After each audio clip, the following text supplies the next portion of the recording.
कर्मवीर सुनील खांबे यांच्या मार्गदर्शनाखाली आणि त्यांच्या संकल्पनेतून साकार होत असणाऱ्या आंबेडकर राईट्स युनायटेड अलायन्स तर्फे महामानव डॉक्टर बाबासाहेब आंबेडकर यांच्या सामाजिक, शैक्षणिक आणि राजकीय वाटचालीस दिलेल्या सक्रिय योगदानाबद्दल तसेच राजू भोसले, फुले शाहू आंबेडकर चळवळीत उल्लेखनीय व मोलाचे योगदान देऊन संपूर्ण मानवजातीच्या कल्याणाकरिता आपले आयुष्य अर्पण केलेल्या महान विभूतींना या ठिकाणी अनोख्या पद्धतीने 70 अशा महान विभूतींना मरणोत्तर जीवन गौरव पुरस्कार जाहीर करण्यात आला आहे।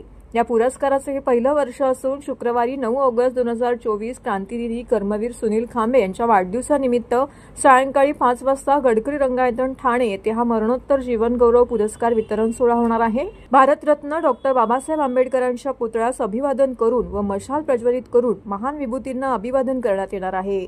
या निमित्ताने संगीतकार भास्कर इंगळे आणि कव्वाल सुलतान नाजा यांचा शानदार कव्वालीचा सांस्कृतिक कार्यक्रम देखील येथे आयोजित करण्यात आले असल्याची माहिती कर्मवीर सुनील खांबे यांनी दिली आहे। 9 ऑगस्ट या क्रांतिदिनी बाबासाहेब आंबेडकरांच्या बरोबर ज्यांनी योगदान दिलेले आहे, बाबासाहेब आंबेडकरांच्या चळवळीला सहकार्य केलेले आणि समर्पित झालेले त्या सर्वच महान विभूतींना आपण मरणोत्तर जीवन गौरव पुरस्कार देत आहोत। या लिस्टमध्ये जवळ 70च्या वर नावं आहेत आणि ती नावं वाचून दाखवायला तर मी तुम्हालाच विनंती करेन की आपल्या मीडियाच्या मार्फत, आपल्या वर्तमानपत्रांच्या मार्फत ही नावं जाहीर व्हावी आणि आम्ही जवळ 70-100 पर्यंत जातील त्या सगळ्यांनाच मरणोत्तर जीवन गौरव पुरस्कार देणार आहोत। तरी आपण सगळे या कार्यक्रमाला, या उपक्रमाला प्रसिद्धी द्या। राजे भोसले, फुले शाहू आंबेडकरी चळवळीमध्ये हर्षभरित कार्यक्रमामुळे, या पुरस्कारामुळे एक नवं चैतन्य निर्माण झालेलं आहे आणि बरेचसे मान्यवर नेते जे पॅन्थर, रिपब्लिकन, बहुजन संघटनेमध्ये ज्यांनी काम केलेलं आहे त्या सर्वच नेत्यांना आपण बोलावून पाठवलेलं आहे आणि सगळेच येत आहेत। तरी आपण चांगले आमच्या कार्यक्रमाला प्रसिद्धी द्या।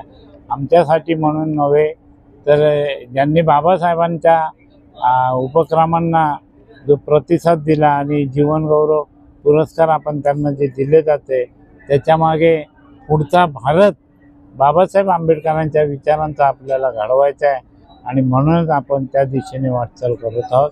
तर तुम्ही पत्रकार बांधव आम्हाला तुमच्या कार्यक्रमाला प्रसिद्धी द्या आणि 70च्या वर लोक स्वतः पुरस्कार घेण्यासाठी येणार आहे आणि हा खूप मोठा कार्यक्रम।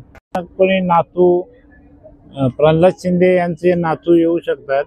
आता प्रबोधनकार ठाकरे यांचे नाव आम्ही याच कारणासाठी दिले की त्यांचे वारसदार त्यांना बोलावणं जाणारच आहे। म्हणजे प्रबोधन ठाकरे यांचे वारसदार उच्चस्तरीय नेतृत्व करीत आहेत, तरी त्यांची भेट होणं, त्यांना प्रोटोकॉल, त्या सगळ्या गोष्टी पाहता तर त्यांचा आमच्यातील कोणी वैचारिक वारसदार म्हणून हा पुरस्कार स्वीकारेल।